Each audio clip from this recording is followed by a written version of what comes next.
may actually stop being a traffic offense. It may become a criminal offense. So certain information is given, certain information is not given. But we encourage people to call the call center. They're going to guide you to say that information we can't give you. What we can give you is this. All right. Because we have to provide information, by the way, but we must be very sensitive in the manner in which we share this information. All right. Right, this is Road Safety with RATSA, a program that comes every Wednesday, and we invite your participation via our text line, which is 0978-772801, or those of you who can make calls, our line is 0772-832-122. We set ground rules. Please make sure that you turn off your television or radio set to avoid feedback. Be brief, and I will take 3 calls in a row before Mr. Havalu react. So we have a caller on the line. You are through with to Road Safety with RATSA. Hello. Good morning. Morning. Yes, sir. Kindly tell us your name and where you're calling us from. I'm David. I'm calling from Kushi. Yes, sir. Your name? I'm David. I'm calling from Kushi. Yes, sir. And then we are looking at the call center operations. Go ahead with your contribution. Right. I want to just ask a petty question. Yama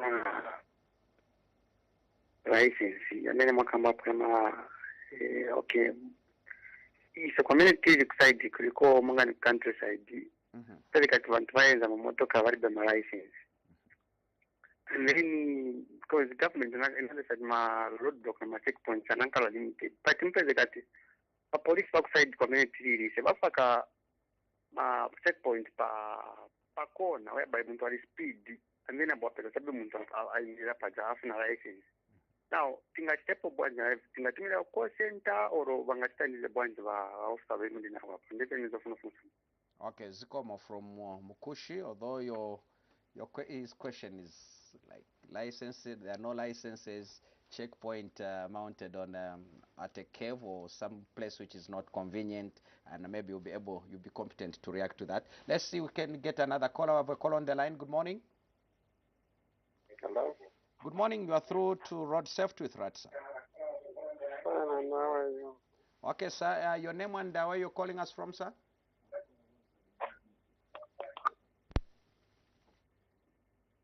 We lost you. Our grand rules are that make sure that you turn off your gadget, and if you are using your phone, you cannot combine to put on loud and then you're engaging us with our feedback. So make sure that you appropriately communicate with us so that we can have a conversation. We have a call on the line. Good morning.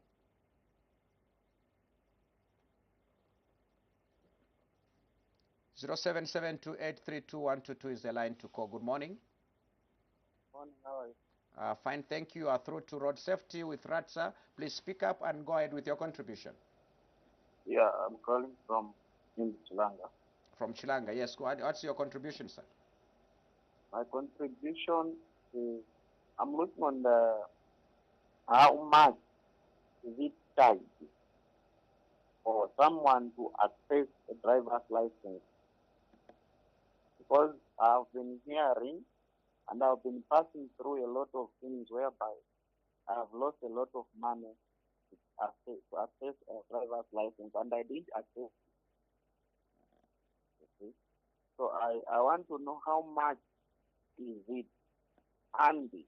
I want to know from you sir, from RATSA, because we know how to drive these vehicles. So we come there, we go through a good protocol, then we go on the test. When you test, then you find that someone wants you to fail, but you know that I have managed it. Yes. Someone wants you to fail. The examiners, these examiners from RATSA, they want us to fail so that we can pay more money. I'm talking about corruption. How do you handle such issues? And where can you report such issues where an examiner is trying to make me fail so that I can do something? I can pay him for him to qualify me. Okay. Thank you. Thank you so much. And I will squeeze in another caller. Good morning. Well, let's see if we can get some messages on our text line. Good morning. Road safety starts with us. That is a comment from Anthony from Tisamba. This message says, how can someone reach you, and how is protection if it is given to those who will be giving certain information concerning theft of cars? That is Master Simon from Mukushi district. So with regards to the Mukushi incidents, registration, driving licenses, obtaining of driving licenses of corruption involved, your examiners being allegedly accused of willfully failing people, where do people report? And of course, this message that comes from protection of people who provide information to the agency. Maybe you can make quick reactions to those three. Let's start with a colleague from Mukushi, mounting of checkpoints at strategic places where when you just make a turn or it's in a cave, then you see that there's a checkpoint. First of all, checkpoints are not meant to catch anyone aware. The idea is that you must be visible from afar, that okay, there are officers there who have mounted a checkpoint. Anything that is done outside visibility is illegal. That's why you must know that where I'm going at that particular point, there is a checkpoint. So people must be visible and they must be seen from afar. This is a motor vehicle. What happens if it fails to stop and you're in the middle of the road? Because also those people must be protected. They are officers, they've got lives. So first of all, take care of yourselves before you take care of others. These vehicles are manufactured differently. Other vehicles will stop immediately, others won't, others you have to start braking slowly. The mechanism is different.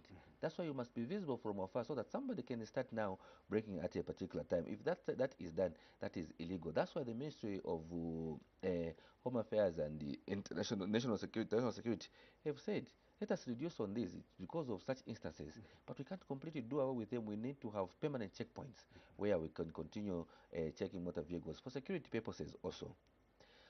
But can someone now verify if they have to? We are looking at the call center.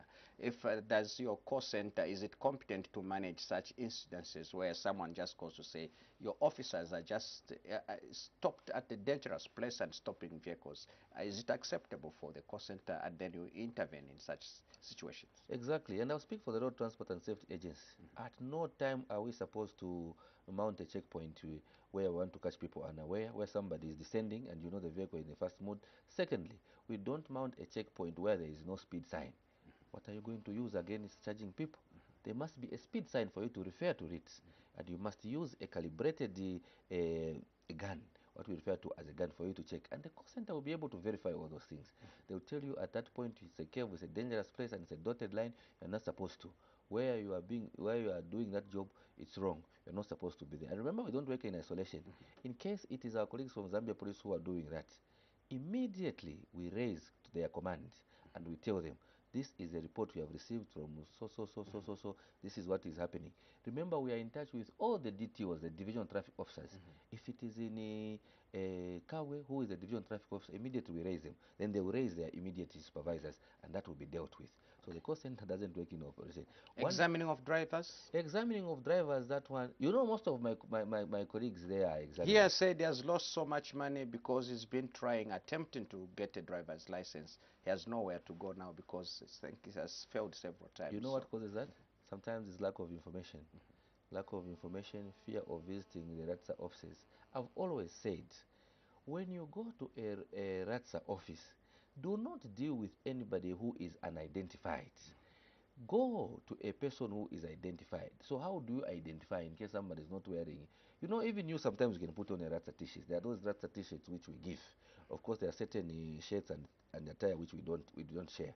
But people may not be aware. The best thing to do is when you walk into a RATSA office, don't talk to anybody who is unidentified. Go to the people on the counters there, because for you to be found behind the counter, it means you're a RATSA employee, isn't it? Because it's only restricted to staff. Go and ask the people on the tills, the cashiers there. This is what I want. Those are frontline officers. They will direct you to the right person. If it is something they can't handle, they will refer to assistant manager of the station. The assistant But examiners are your officers. It's what I'm saying. But look, this is an allegation, and it's difficult to prove. And I'm not saying it doesn't happen. It may happen. But at what point do they make you fail? The process is you are taken on the road. First of all, you do the drive test by doing the reverse. When you are doing the reverse, you are alone. Come to Ridgeway one day. You are just alone. The examiner is not there. He's standing behind. He's checking how you are reversing left. You go. It's checking how you are reversing right. Then you go. The only point when you are with the examiner is when you go for what is called a country drive, a specified route.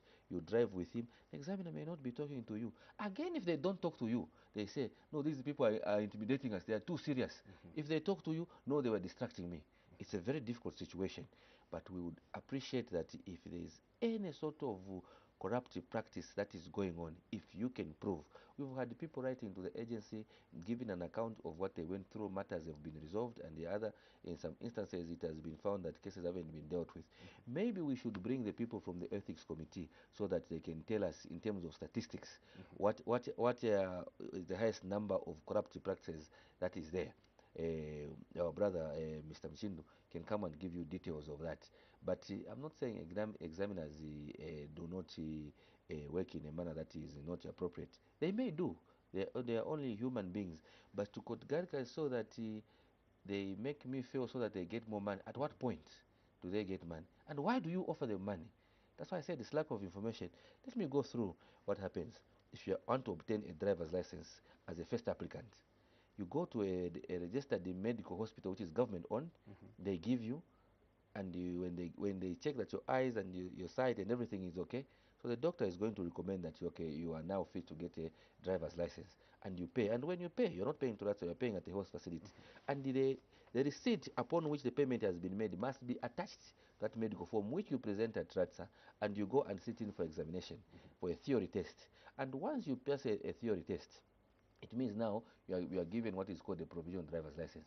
A provisional driver's license only costs 120 if you are to round off 120 kwacha. Okay, so then you book now for after 7 working days, and the booking is 84 kwacha. After you pass, you pay 140 kwacha. Why do you have to pay 1,500? Who are you paying 2,500 to? Why? It's because people sometimes do not want to, and the way the system is now, it is locked. Those days you can get a provisional driver's license and get a driver's license in Indola. Doesn't work. Now you get a provisional driver's license and you get a license from the place where you got a provisional driver's license. Okay. So that's how it works. All right. So let's see if you have another call on the line. Our line is 0772832122. We are looking at the operations of the call center, and our text line is 0978772801. Okay, in this case, we'll read some messages. We have a caller on the line. Good morning. Hello. You are through to Road Safety with Ratsa. Good morning. Hello, good morning. Yes, please. Your name and where you're calling us from, please. This is Moses Musa calling you from Mazabuka. Yes, sir. What's your contribution, and how's Mazabuka today? Yes, I wanted to find out from Mr. Havalu. Hello. Yes, please go ahead. We are listening. Yes, I wanted to find out from Mr. Havalu. In terms of I get a provision from, for instance, I get it from Mazabuka. Then, for inconvenience sake, I happen I find myself to maybe kind of busy. I find myself to another place. Is it possible that I can transfer it? Is it possible that it can be transferred? Like maybe I got it through a provision from here, then I request for a transfer maybe to get a license from Lusaka. Is it possible that I can get the test from Lusaka, but I got the provision from here, using getting a transfer? All right. Thank you so much for your contribution, Mr. Hawa. We'll react to it. We'll take a few more messages. If you have a call on the line, come through, please. 0772832122.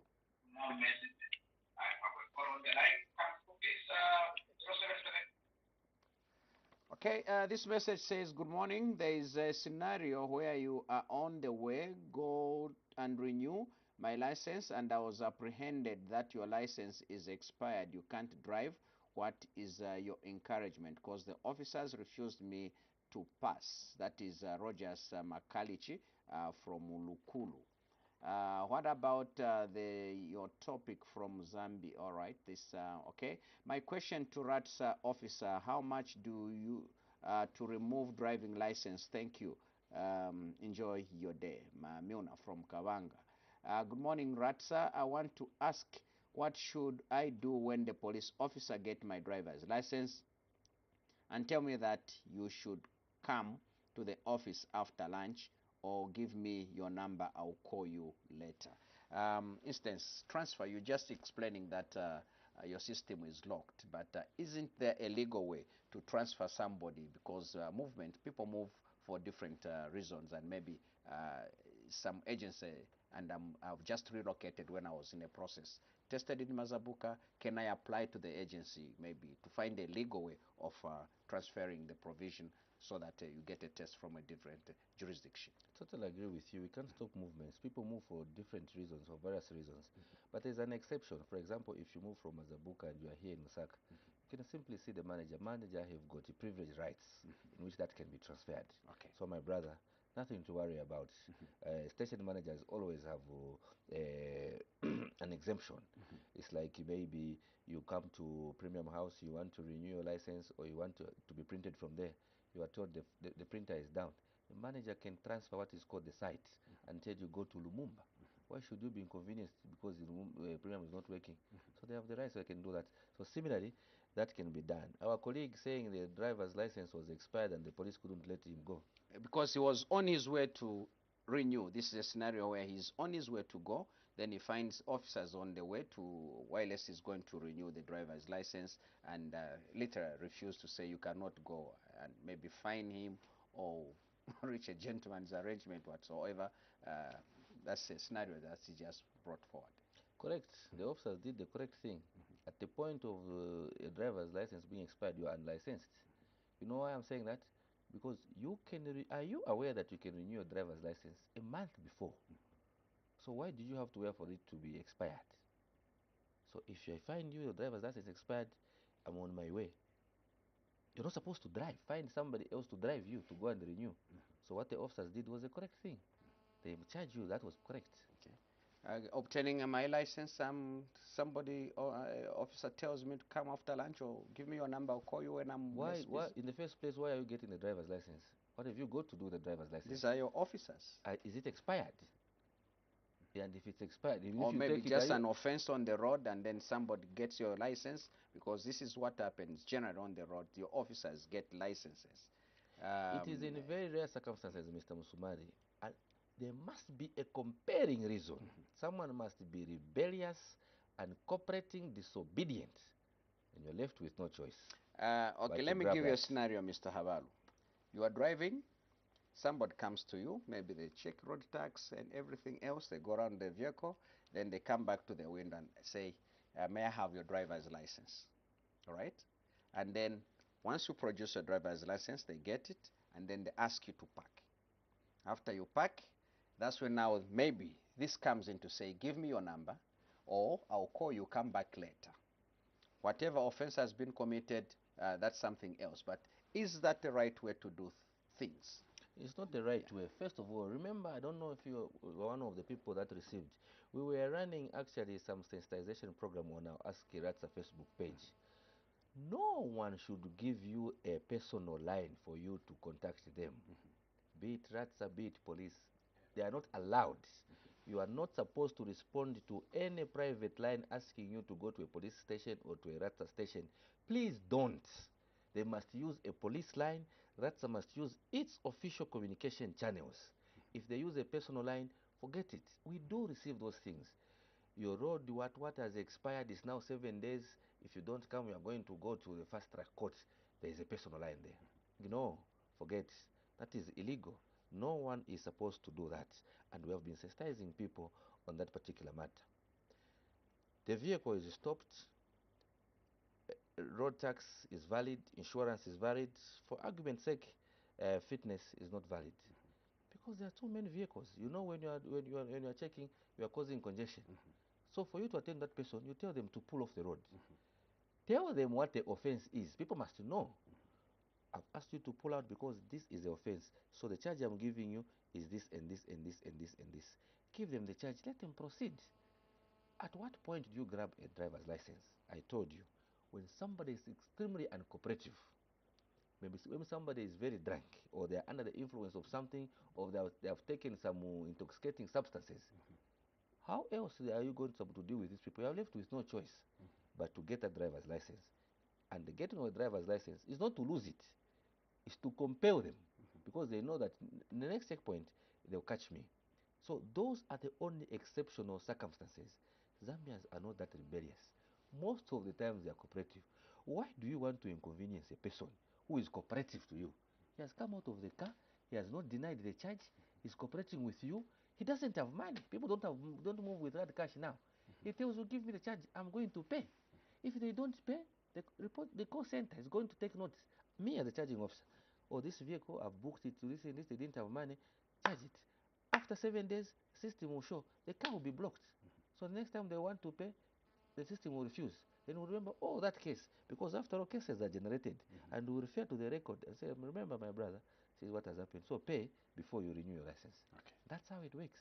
And I'm sure your officers also do an in-house sensitization on how to conduct themselves in that regard on the roads. Every day we are reminded, before those officers get on the road, they are spoken to, they speak to themselves, they use experience. Guys, this is how we do it.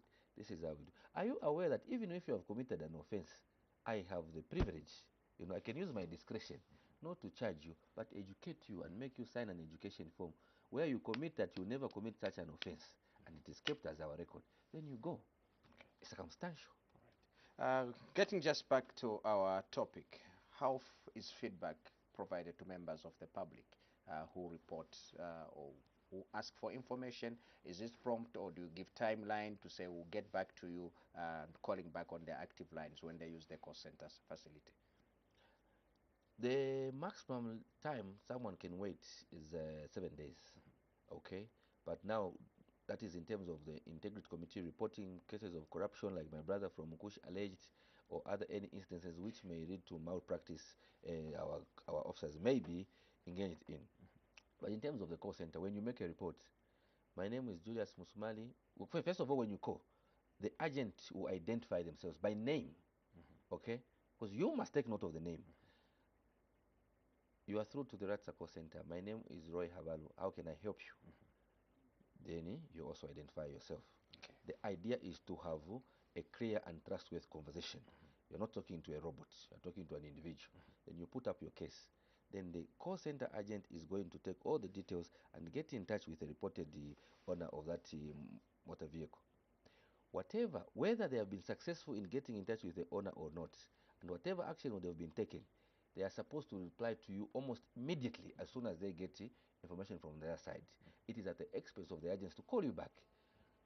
This is so calling you from the call center. You are the one who reported so. They have to read for you the case so that you don't forget. And once they do that, they'll tell you this is the action I've taken to this person is going to court. And when they go to court, again they have to call you. This person is going to court. This is what I did. If you have time, please come and pass through. See here the receipts of payment. Okay, now can you share with us your WhatsApp line so that we can exchange the details of the payment? All right, let's see if we can squeeze a few messages. This one says, good morning. May the PRO educate me if I can renew my expired license after 5 years. Mumba from Petauke. Is it allowed for a police officer stopping a bus anywhere on a highway? Is another question. This one says, I had asked a question that how can someone reach you, and how is protection given? Reaching people under protection, I think we missed to respond to that, although these questions are interrelated, and I'm sure if our listeners and followers are following, the answers get through other questions, so it may not just be directly to that because they are interrelated. What is the difference between a checkpoint and a roadblock? What is expected of the officer on the two areas? How far from the call center business should a checkpoint be established? Why can't you relocate? It's a loaded question. Maybe we can respond to those and see if we can wind up the program. Well, a checkpoint is permanent, first of all, like the one at Kabangwe. That is permanent. We all know it's supposed to be there. But I think what they're referring to as a roadblock is a spot check. Yeah, is it a checkpoint? Should there be traffic officers at a checkpoint, or is just a security checkpoint? Maybe those are some of the questions. Yeah, if you say these are permanent checkpoints, and we've seen with the position, government position of reducing these spot checks. Traffic officers have migrated to these physical permanent checkpoints. Is that one of the operations that the agency has included, maybe in line with that question? A security checkpoint is a security in nature. Mm-hmm. So there's no harm. You can find the traffic officers there. You can find the also paramilitary officers there, and officers from different divisions. It's a combination. Yes. You need to have a full unit. Mm-hmm. So that's okay. But I think what they are referring to as a roadblock is a spot check. Mm-hmm. You know, the police are allowed within their laws to monitor spot checks. Now, a spot check must be a spot check. It shouldn't be there for 1 hour. No, it's there must be a reason prompting you. You are suspecting something, or something has been reported and it's on this route. So you are randomly checking. That's what a spot check is. It's not permanent in nature. So where should it be placed? It can be placed anywhere. Placed anywhere, and people have complained that these officers use private cars. Is it allowed? No, you can't use it. You are representing the government of the Republic of Zambia. So why are you? And I'm speaking for that. You know, I do not think there has been a day when a RATSA officers use the private vehicle to mount a checkpoint. What RATSA officers do is, even when you are in a private motor vehicle, is just to take note of the number plate, the vehicle, and the name of the road where the offense has been committed. Where necessary, you can stop them, but you have to identify yourself, because there are a lot of people who are now impersonating. So you must identify yourself. And the people, when they are stopped, know I'm from RATSA, demand for an identity. Let them show you an ID card, engage them in a conversation where they found, so that if they have to pay or they have to come and be charged, they know where to go. So that's how it works. And reaching you, how do people reach you? Like the question? Well, it's unfortunate that we skipped on that one. We had no intention not to answer that one. So basically, you can use our call center line, which is a toll-free line, which is 983. You can also call the 0955 983 983. 0955 983 983, which is an emergency line. You can also check our website, which is www.rtsa.org.zm. You can also go to our Facebook page as Ask Ratsa.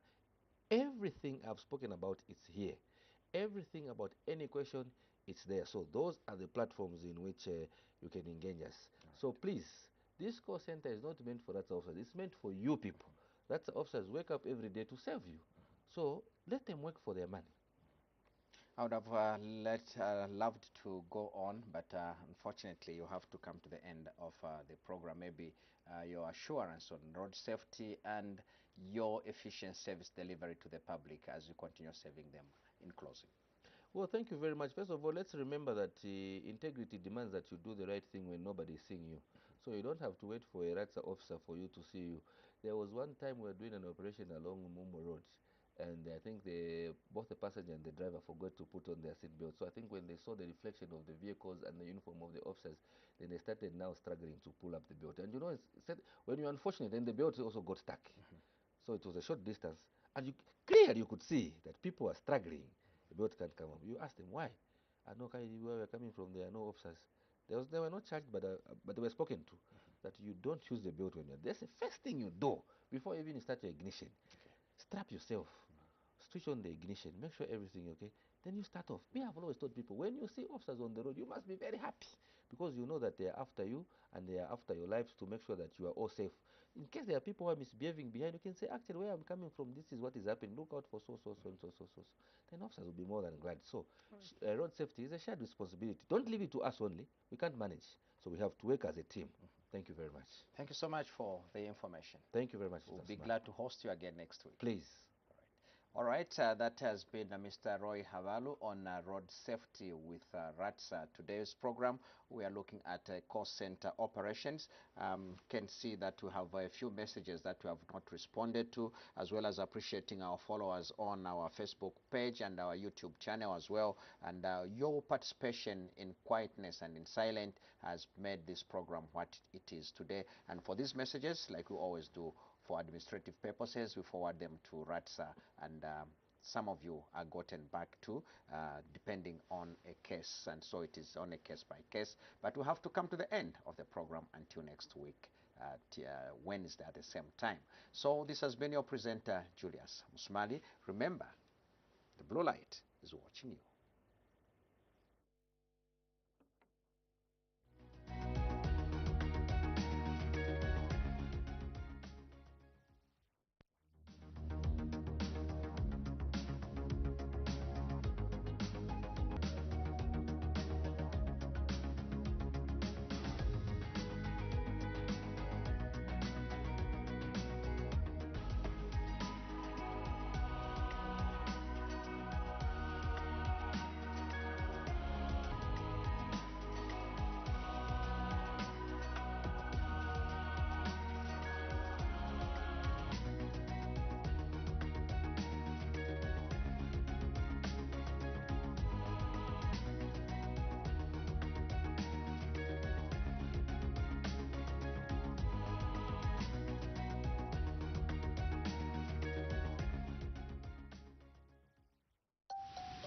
This month, we're cooking up a storm.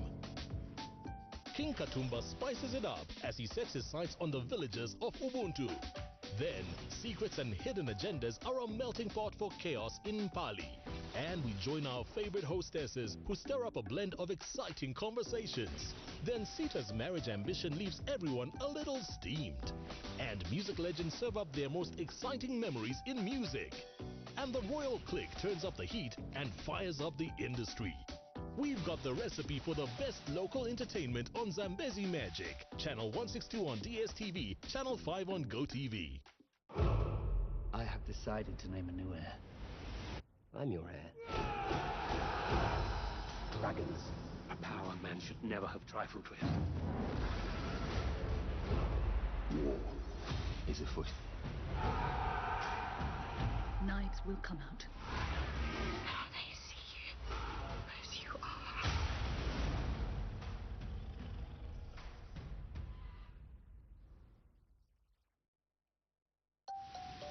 This month, we're cooking up a storm.